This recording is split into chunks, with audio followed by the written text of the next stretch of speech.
Good morning dears and welcome to Super Coaching for IAS by Textbook.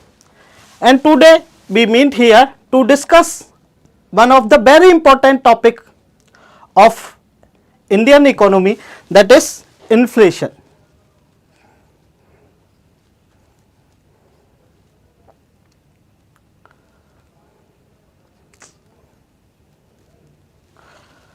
So,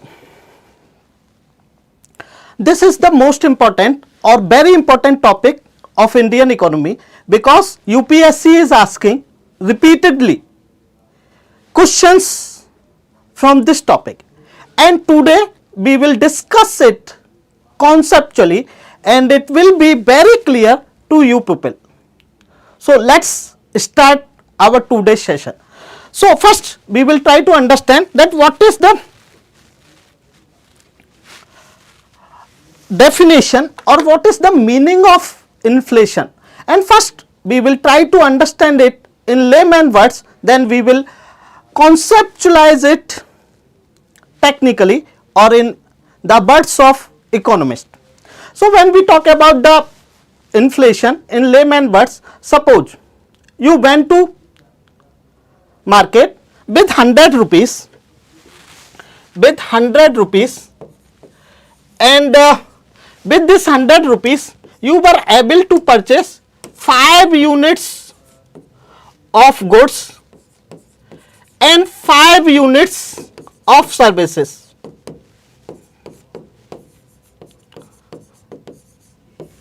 And you were able to manage your living standard with 10 units and with 100 rupees.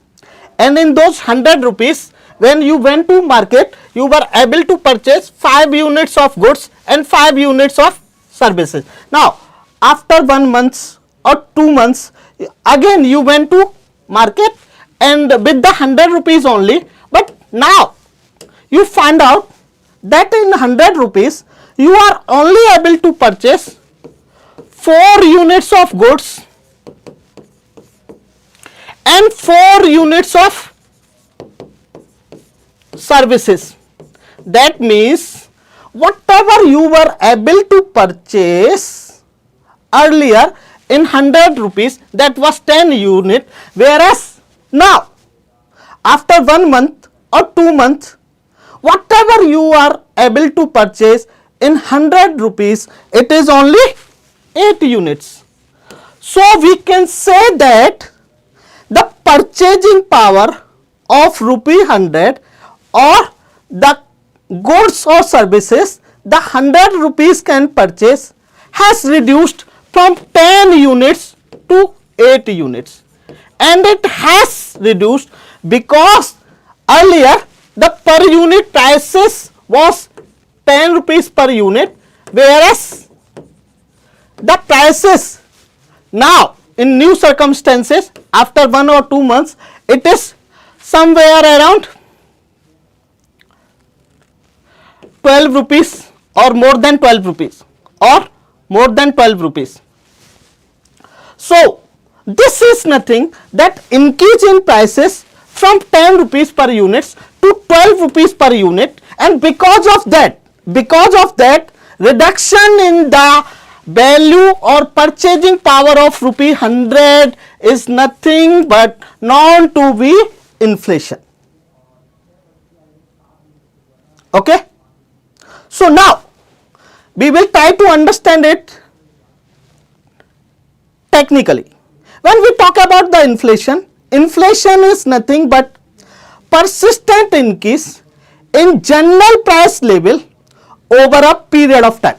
So, the key word here is general price level, persistent, and over a period of time. These are the 3 keywords here. What is the meaning of persistent? Meaning of persistent is that increase should be continuously. It should not be that today prices are increasing and tomorrow it is going to reduce.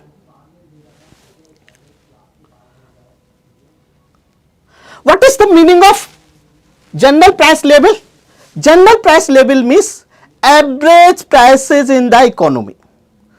Average prices of goods and services in the economy. Over a period of time means for a longer period.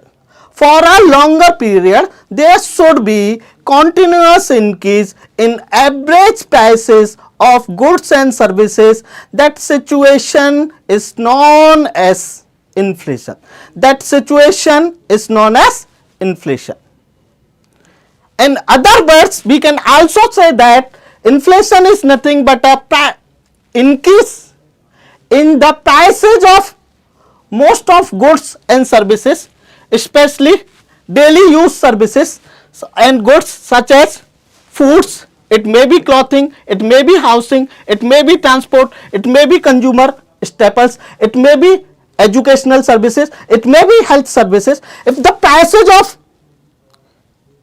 most of the goods or services on which has been used by the consumer on daily basis is increasing, that situation is known as inflation.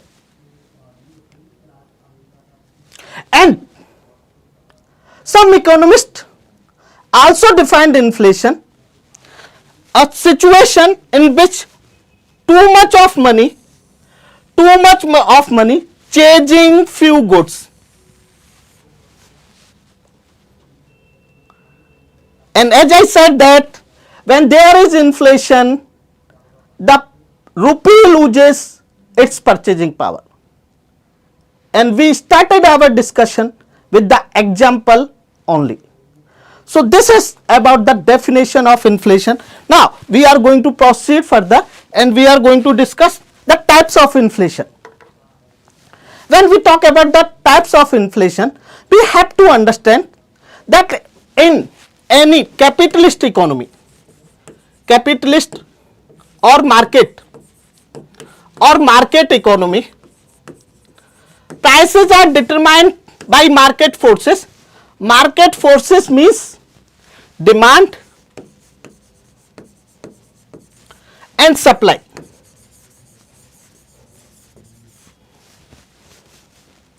I am going to repeat once again. In case of market economy, like we people are following market economy. So in case of market economy, prices in any economy is determined by market forces, that is demand and supply.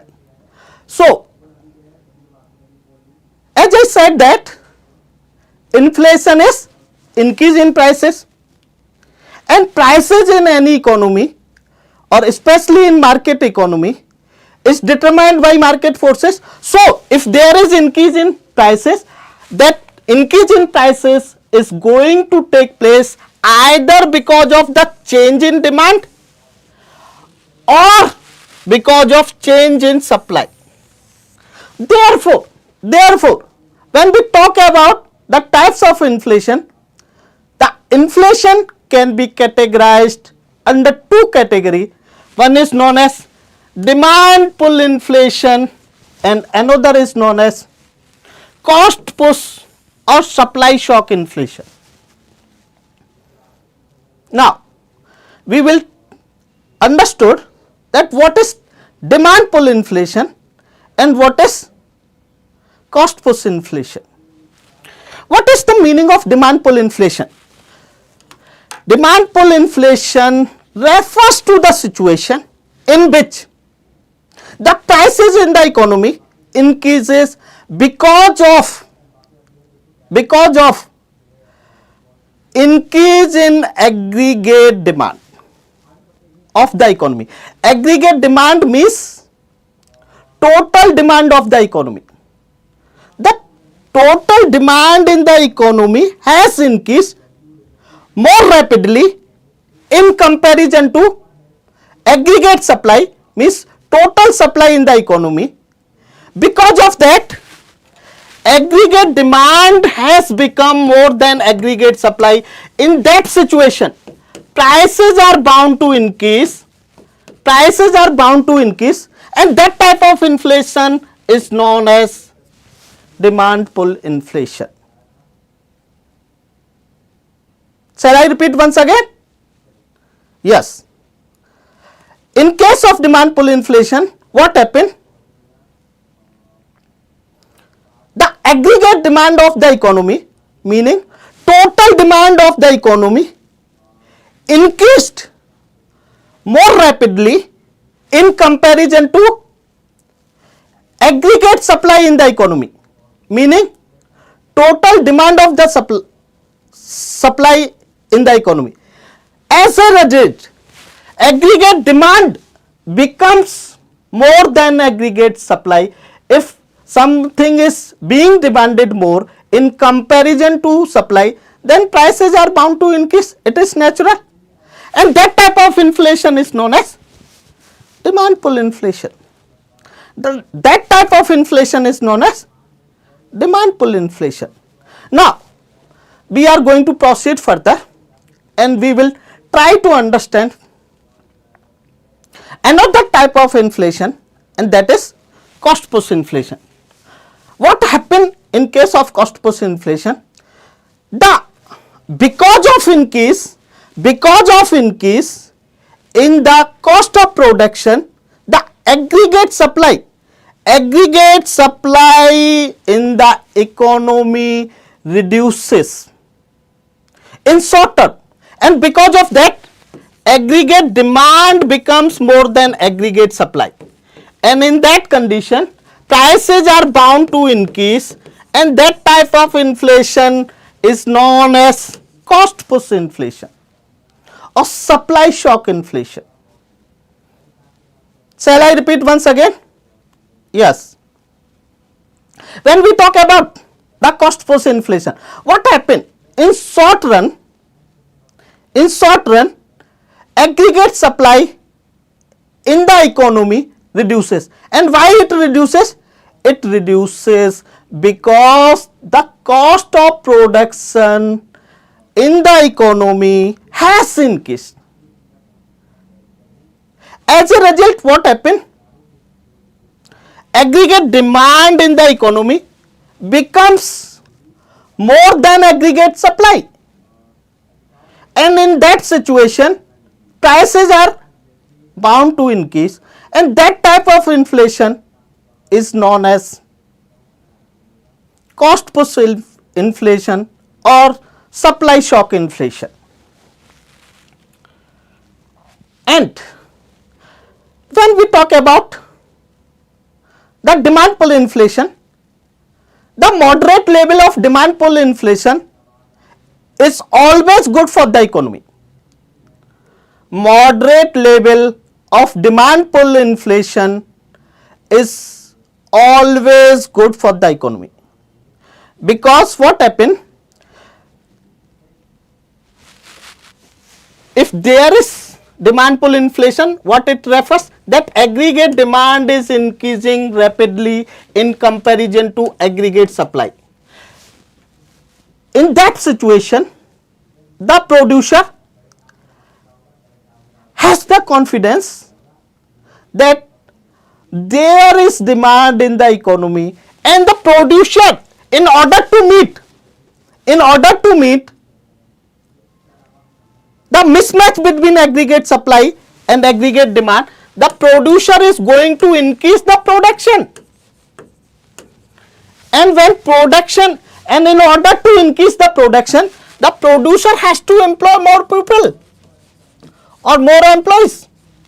That means employment rate is going to increase, and because of that increase in employment rate, purchasing powers of the employees is going to increase, and when there is going to be increase in purchasing power of the employees, they are going to make more demand in the economy. Again, aggregate demand is going to increase, and it is going to further increase the production in the economy, and this is known as virtual cycle in the economy, and it is instrumental for increasing the economic growth rate in the economy.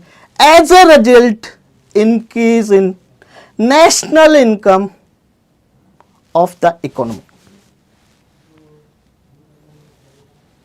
So, moderate level of inflation is always welcome in any economy. Whereas in case of supply shock inflation or cost push inflation, it is most undesirable in any economy. Because what happened? The aggregate supply has reduced.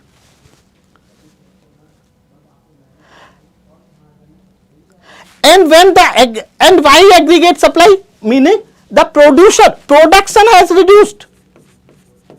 When the production has reduced, now the employer is going to fire out the employees. Employment rate in the economy is going to reduce, and because of that the purchasing powers of the employees is going to reduce, which is further going to decrease the aggregate demand, and because of that further the producer is going to reduce aggregate supply production.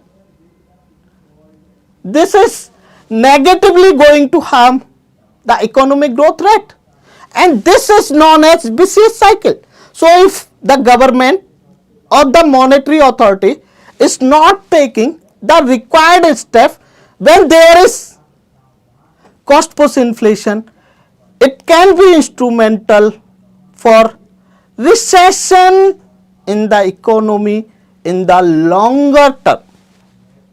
That's why in case of cost push inflation, not only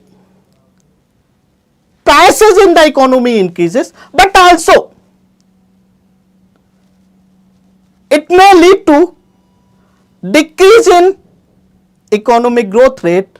As a result, there may be recession in the economy. As a result, there can be reduction in national income. That's why cost push inflation is most undesirable phenomena in any economy, and it should be taken care with utmost. So now we are going to proceed further, and we are going to discuss a diagrammatic representation of demand pull inflation, as well as we will also discuss the diagrammatic representation of cost push inflation. So let me change the color. So what happened?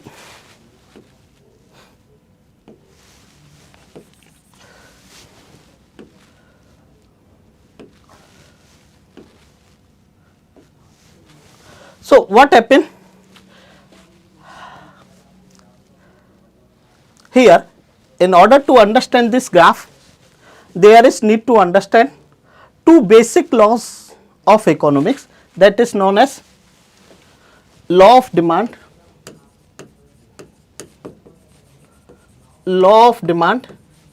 and other is known as, it is very basic, other is known as law of supply.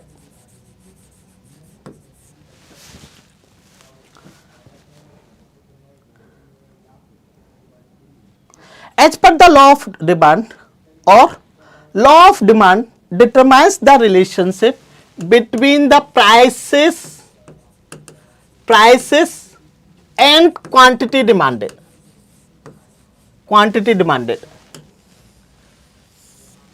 Law of demand determines the relationship between the prices and its quantity demanded. And as per law of demand,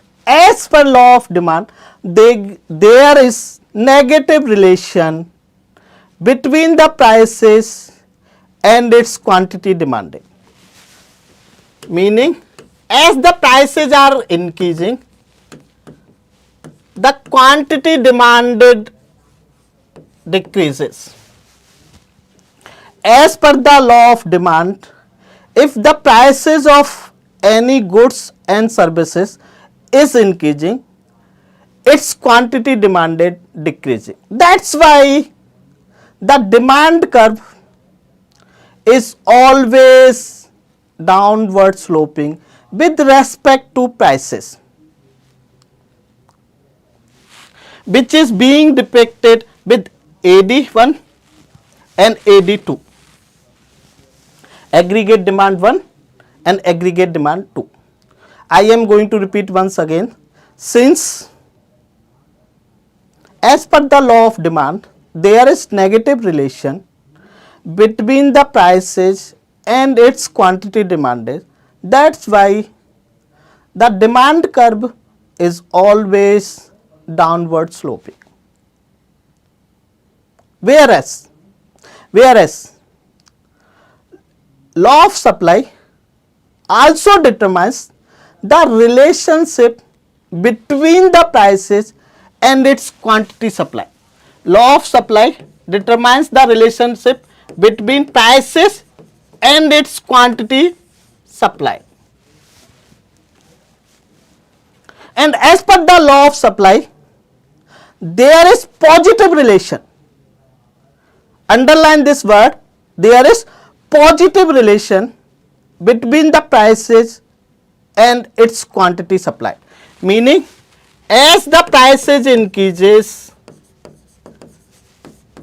its quantity supplied also increases.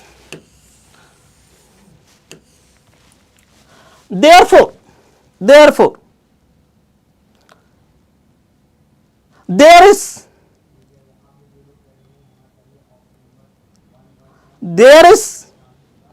positive relation between the prices and its quantity supplied. As a result, the supply curve is always upward sloping with respect to prices, which has been depicted in our case with this. This is the supply curve and this is long run aggregate supply.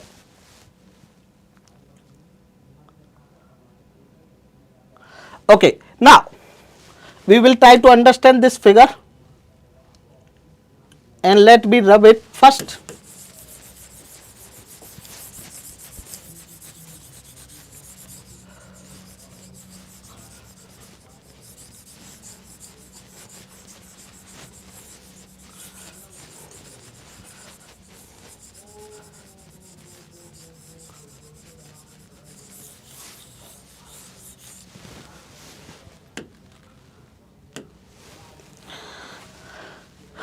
Now, suppose this is the origin and on y-axis we are taking price level, general price level, and on the x-axis we are taking aggregate demand and aggregate supply. And this aggregate demand and aggregate supply is going to be determined on the basis of purchasing power of the people, and people have the purchasing power on the basis of real GDP or on the basis of national income, because from the national income or real GDP only they are going to get the personal disposable income, and on the basis of that only they are going to make the demand, and on the basis of that only there is going to be supply. So on x-axis we are taking real GDP or national income, real GDP or national income. And as I said that since as per the law of demand there is negative relation between the prices and quantity demanded, therefore demand curve is always downward sloping. So what happened, and in our case that we have initially, that means we are going to discuss the demand pull inflation. What happened in case of demand pull inflation? Aggregate demand becomes more than aggregate supply. Okay, because the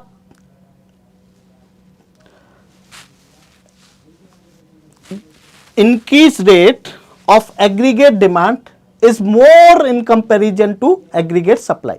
That's why aggregate demand becomes more than aggregate supply. So, initially aggregate demand curve is being depicted with AD1, which is downward sloping and which was meeting to the aggregate supply curve at point E, and at that point the price level was OP. Price level was OP. Now, we are, as I said, that we are discussing the demand pull inflation, and because of increase in demand, the demand curve is going to shift its rightward, and this is also basic law of economics. When there will be increase in demand or supply, the demand curve or supply curve will shift its rightward, whereas if there is decrease in demand or supply, the demand curve or supply curve will shift its leftward. Since we are discussing demand pull inflation, and in case of demand pull inflation there is increase in prices because of increase in aggregate demand, therefore the demand curve is going to shift its rightward, and which is being depicted, this initial demand curve was AD1 and it shifts its rightward, therefore the demand curve becomes AD2, okay, and which meets aggregate supply at point E1. At this point the prices level is OP2, and this increase of prices from OP1 to OP2 is nothing but known as demand pull inflation,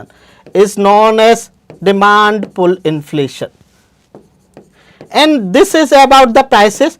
When we talk about the national income or real GDP, this demand pull inflation is also instrumental to the increase of national income or real GDP, and which is being depicted on x-axis, because when the aggregate demand curve meets to supply curve at point E, the national income was O by 1,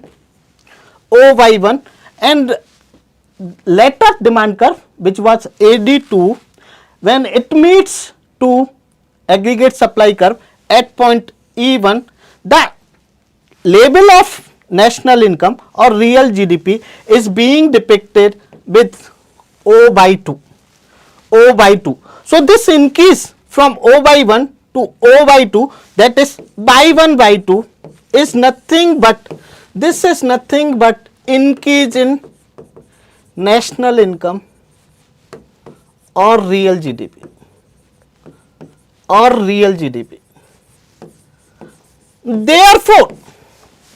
Therefore, demand pull inflation is always welcomed in any economy, meaning, but it must be moderate level of demand pull inflation, and that's why I mention here that moderate level of demand pull inflation is good for the economy. Now, we will proceed further and we will try to understand supply shock inflation diagrammatically. So, as I said that we already discussed the basics. Now, in this case, what happened in case of cost push inflation or supply shock inflation? Aggregate supply reduces, because of that aggregate demand becomes more than aggregate supply. So, there is decrease in aggregate supply. So, the supply curve is going to shift its leftward, whereas demand curve will remain constant.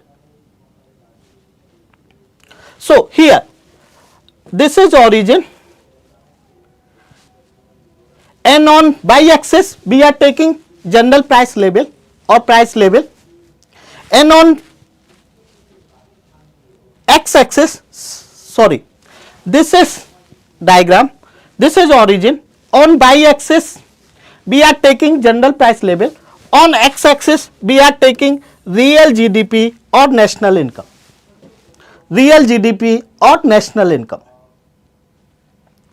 And as per the law of demand, demand curve is downward sloping, which is being depicted with AD. And as per the law of supply, supply curve is always upward sloping. And in case of cost push inflation, there is increase in prices because of decrease in supply. So the supply curve will shift its leftward.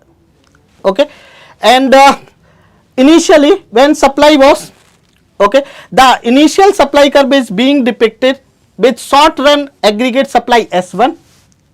Since there is decrease in supply, so the supply curve will shift its leftward, which is being depicted in our diagram with SR, short run aggregate supply 2.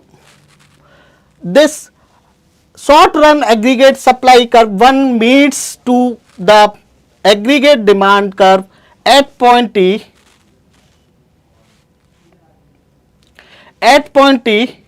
where the general price level was OP1. When there is decrease in aggregate supply, the supply curve shifts its leftward and it meets to demand curve at point E1, where the prices are OP2. So this increase from OP to OP2, this increase from OP1 to OP2, that is P1 P2, is nothing but known as cost push inflation, because in any economy prices are always determined the point where demand meets supply. So in this case prices are going to be determined at point E, and in new situation prices are going to be determined at point E1, which is being depicted with OP1 and OP2. When we talk about the national income, initially when aggregate demand meets to aggregate supply at point E, the national income was O by 1,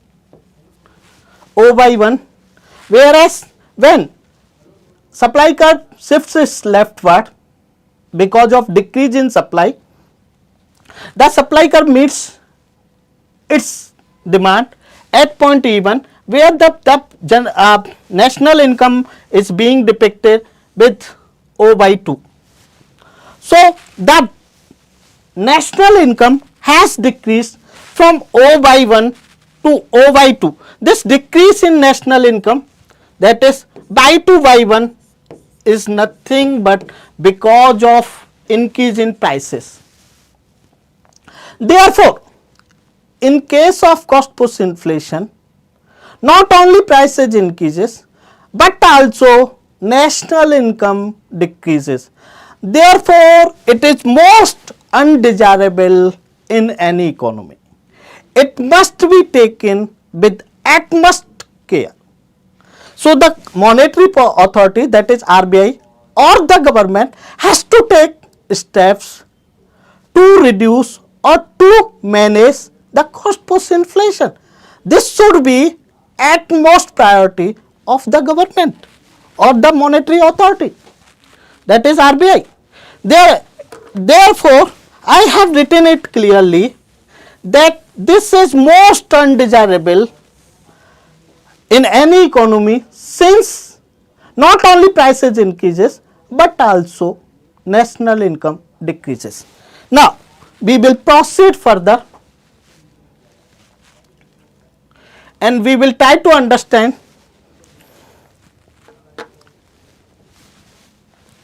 the causes of inflation.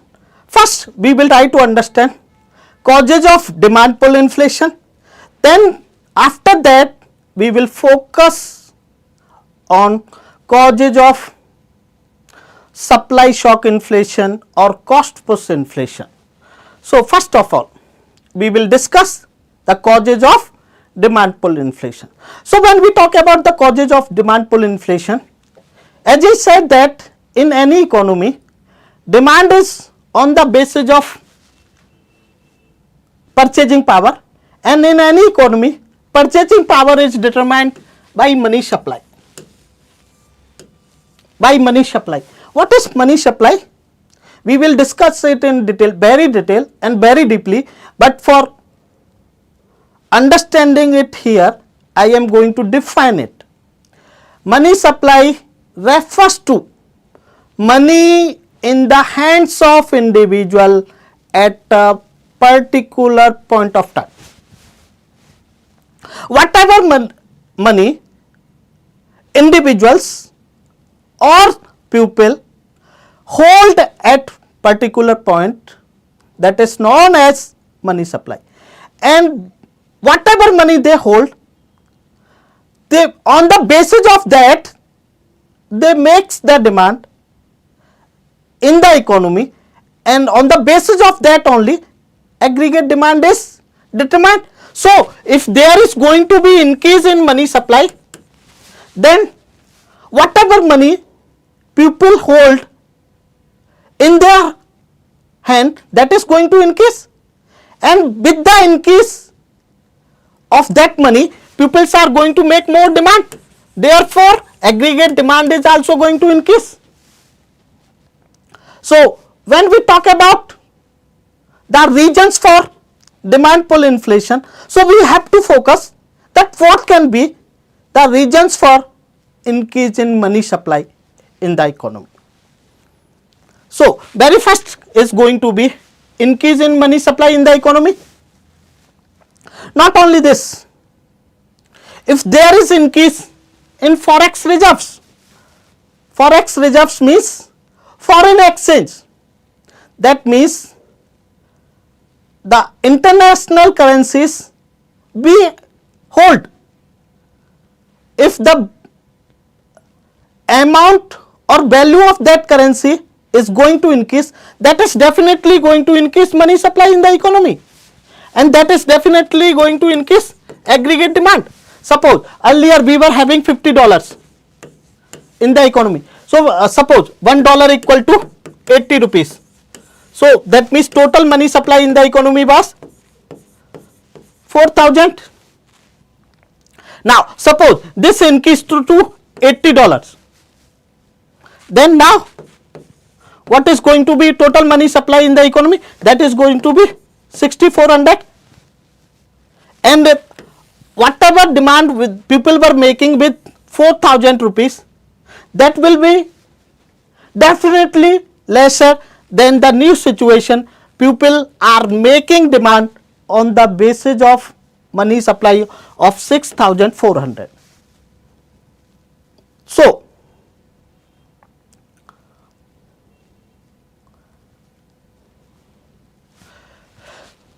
aggregate demand or demand pull inflation can be because of increase in money supply, increase in forex reserves. Not only this, increase in deficit financing. What is the meaning of deficit financing? We will discuss it in detail when we will discuss the budget, but for time being we can say that deficit financing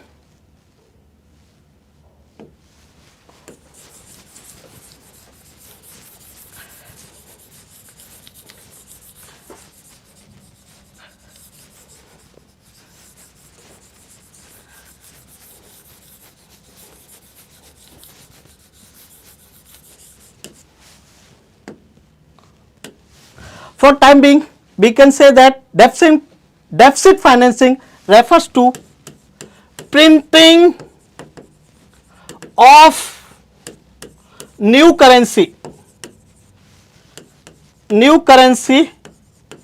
by RBI to finance the government deficit. Deficit financing, we will discuss it in very detail. Okay, this concept is no more. In place of this we came with wage and means advances. Okay, but for time being you people can understand it, that deficit financing refers to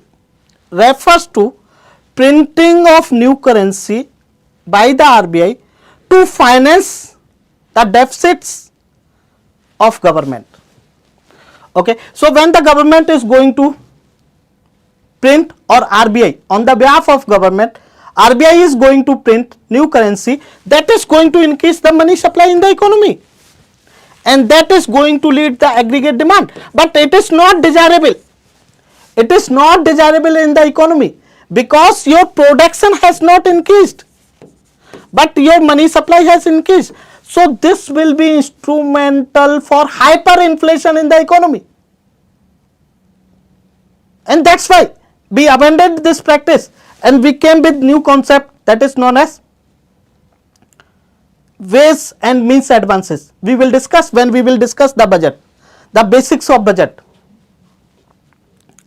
So the thing is, this is not desirable because it increases the inflation very rapidly in the economy. So this can also be one of the reason, deficit financing, increase in deficit financing or deficit financing. Okay, next reason or the causes of demand pull inflation can be reduction in direct taxes, as a result increase in disposable income or personal disposable income. Again, okay, we will try to understand that what is the meaning of direct taxes, what is the meaning of indirect taxes. Okay, but for time being we can understand, because the thing is, in case of economy the concepts are interlinked, okay. So that's why I always said that economics is most interesting subject and it is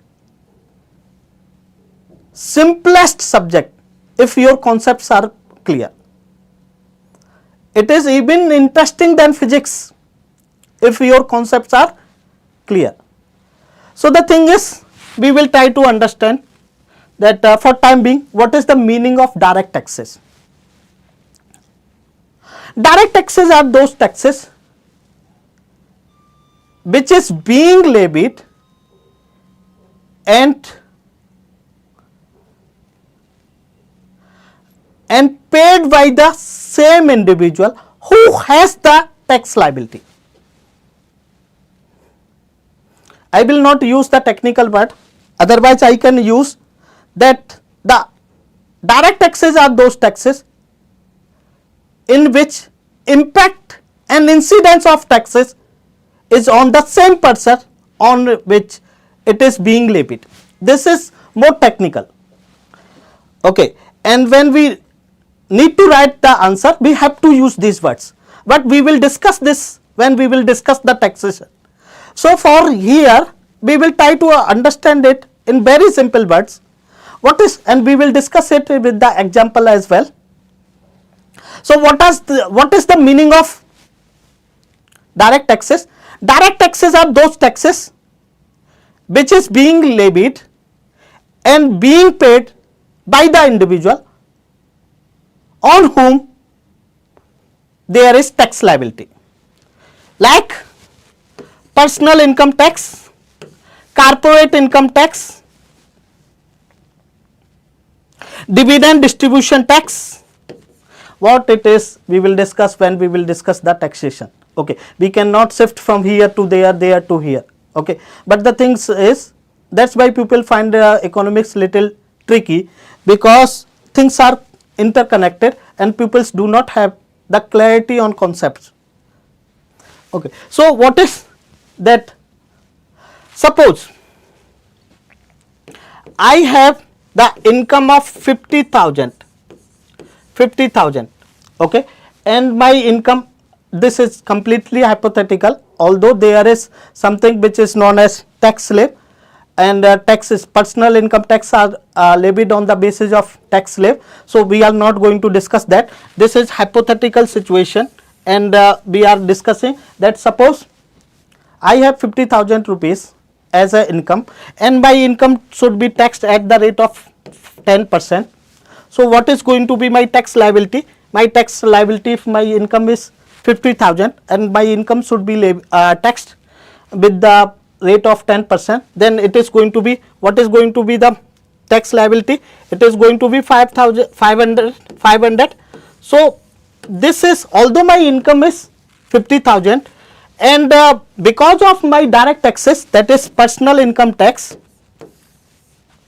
I have to pay to the government because my income is in tax slab. So I have to pay 500 rupees as taxes. So my personal disposable income or disposable income is going to be 50,000 minus 500 equal to 45,500, and this 45,500 is known as my personal, okay, for time being we can say that this is personal disposable income, although it is not, because we have to subtract the penalties and fines and fee also. That is going to be personal disposable income. This is personal income, and from that we are going to reduce the fines vagera, okay, etc., and then we are going to get personal disposable income. So suppose this is personal disposable income. So if this tax rate is going to decrease, if it is going to decrease from 10% to 5%, then my tax liability is going to decrease from 500 to 250. Then my personal income is going to increase from 500 to 47,250. So as the direct taxes reduce or decreases, personal disposable income increases. As a result, the aggregate demand increases. As a result, demand pull inflation can take place. I think it is clear.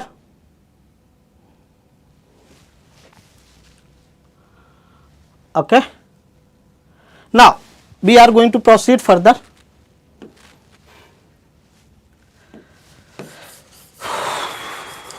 So if there is decrease in the direct taxes, it lead to increase in personal disposable income.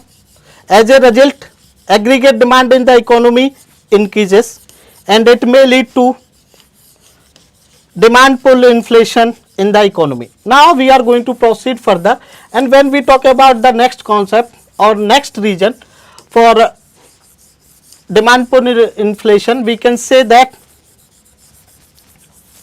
demand pull inflation can be because of increase in population. If the population increases, if the population of the country is increasing, definitely aggregate demand will increase. Earlier the pupils were making demand for 5 persons in the family. If the population increase from 5 to members of family increases from 5 to 10, the family will make the demand for 10. Okay, so that means it will lead to increase in aggregate demand, and that may lead to increase in demand pull inflation. So this is very common or very simple. Now when we talk about the other causes of demand pull inflation, it can be because of increase in black money. Okay, if the black money is going to increase, black money is the money on which the organizations or individuals has not paid the taxes, although they have the tax liability. I am going to repeat once again. Black money is that money on which taxes has not been paid, although the individuals or sources of generation of money has the tax liability, but they have not paid the taxes on their income. That is going to lead the generation of black money. If there is going to be increase in black money, it will increase the aggregate demand in the economy. So this can also be the reason. Other thing is increase in public expenditure, and this is this is time and again the steps which is being taken by the government when there is recession or slowdown in the economy. When there is recession or slowdown in the economy, government increases the government expenditure. Because of that, aggregate demand increases. Because of that, purchasing power of people increases. Because of that, production increases. Because of that, economic growth increases in the economy. And this was the step which was taken when there was corona. Okay, and it is always welcomed step when there is slowdown in the economy. What happened? Public expenditure. Okay, when the government is going to invest on infrastructure, it may be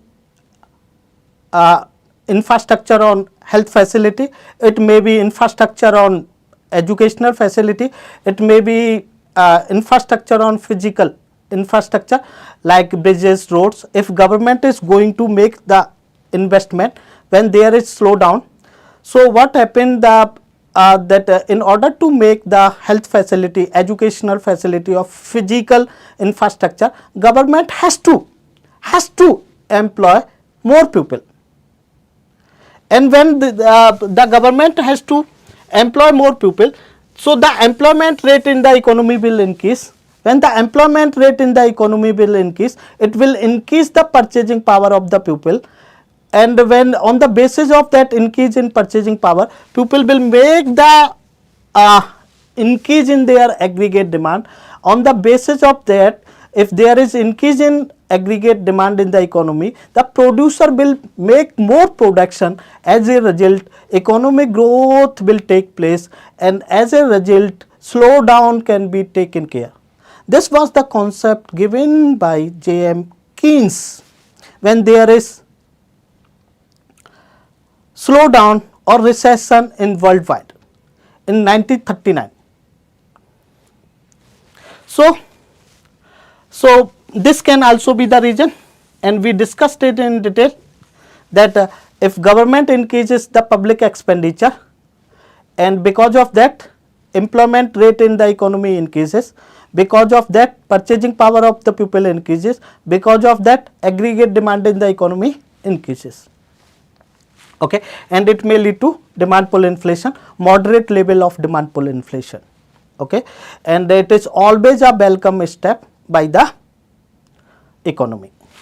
Okay, now again we can discuss that if there is increase in exports, if exports are going to increase, exports are nothing but selling out the goods and services to foreign country. So when the exports of the domestic economy is going to increase, that means it is going to increase our forex, and when forex, foreign exchange, is going to increase, it is going to increase the money supply, and when money supply is going to increase, it is going to increase the aggregate demand in the economy. So that's why there can be demand pull inflation. Now when we proceed further, we can say that depreciation of currency, and this depreciation of currency is instrumental for both kind of inflation. It is instrumental for demand pull inflation as well as cost push inflation. So first we will try to understand that what is the meaning of depreciation of currency, then we will proceed further.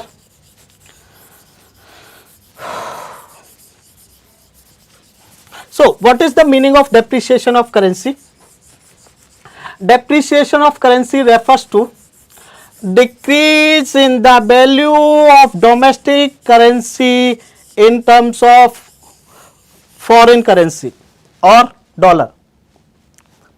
Depreciation of domestic currency refers to decrease in the value of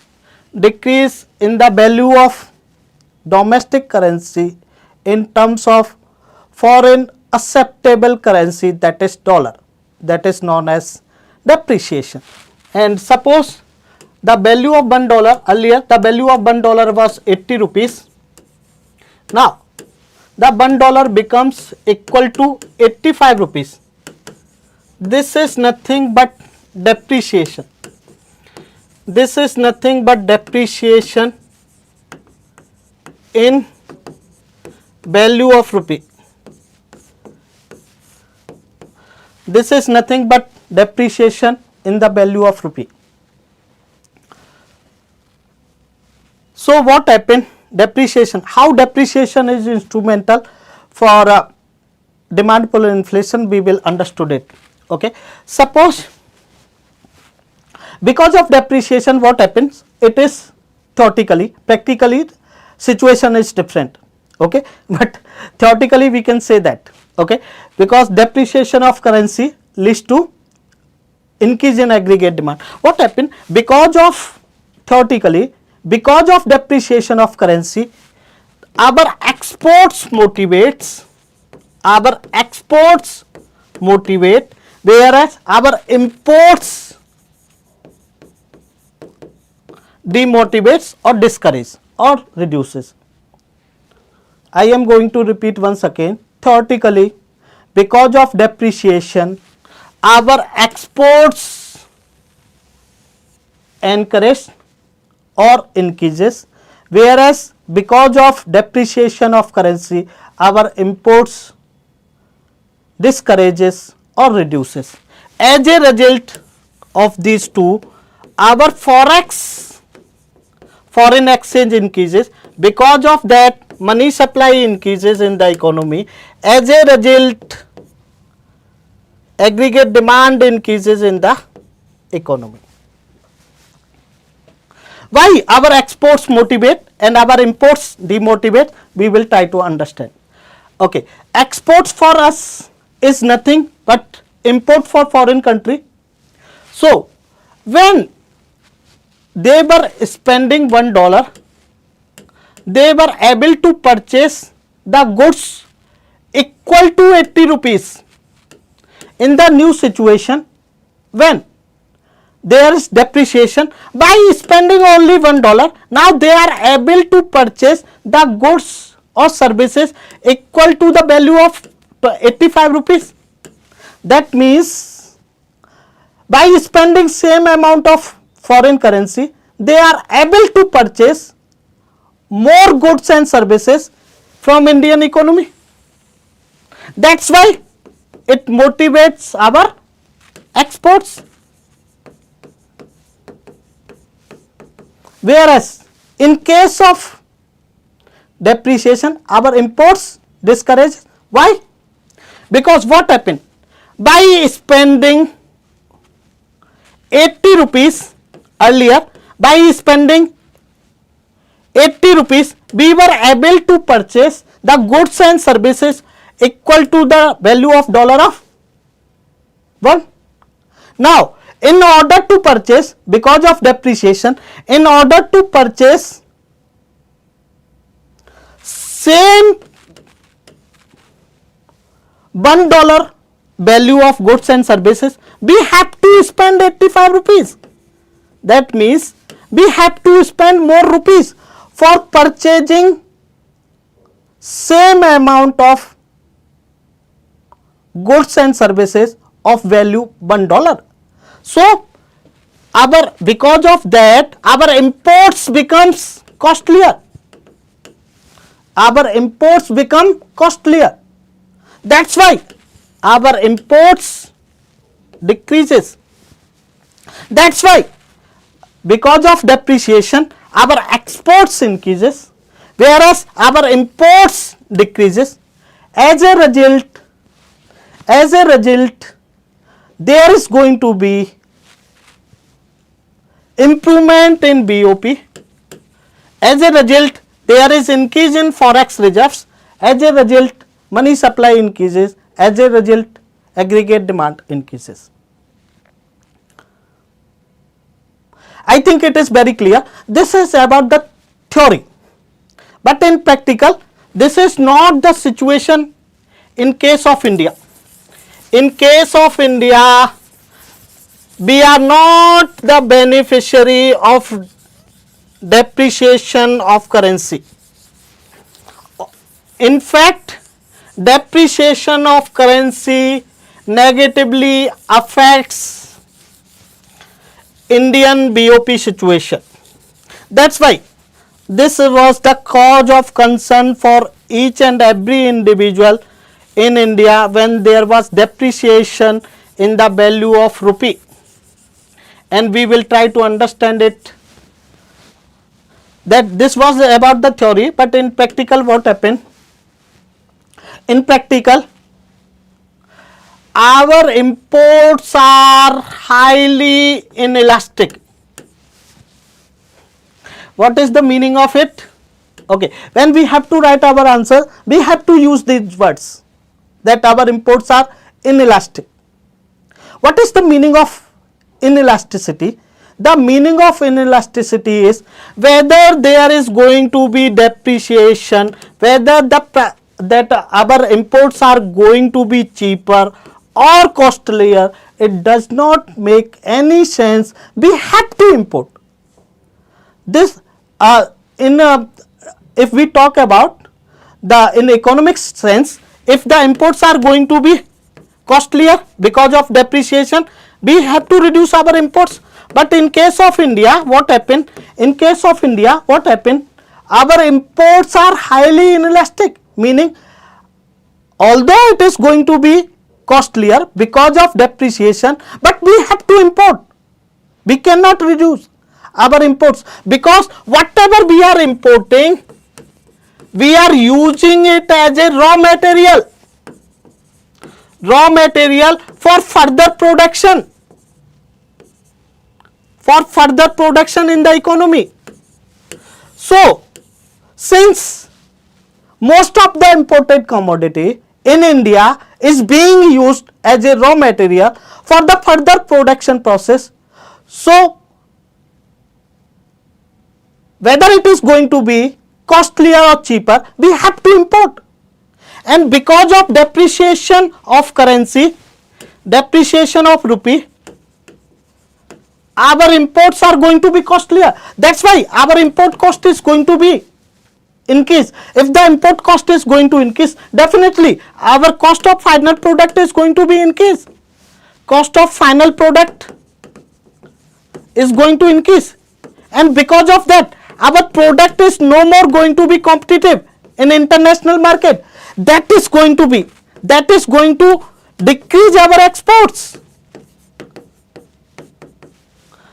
Because of that, it is going to decrease our exports. Because of depreciation of currency, our imports are going to costlier or going to increase the cost, and because of that, our exports are going to decrease. So in practical, rather than increasing the forex is going to decrease. That's why that was the cause of concern of every individual when there is depreciation in the value of currency. Although theoretically depreciation of currency leads to increase in forex, but in case of India, depreciation of currency lead to decrease in forex, because our imports are highly inelastic, because we are using imported commodity as a raw material. Because of that, the cost of our final product increases. As a result, it does not remain competitive in international market. As a result, our export decreases. As a result, our forex decreases rather than increase. So when we are talking here about the causes of depreciation of currency, we are talking about theoretically. In practical, rather than increase in forex because of depreciation of currency, the depreciation of currency lead to decrease in forex. This is all about our today's class, because we over our allotted time, we will continue with same topic tomorrow. Thank you very much, dears. Not forget to join me tomorrow and share, subscribe and like this channel if you feel that this is beneficiary for you people. Thank you very much. Thanks a lot. We stop here. Thanks a lot.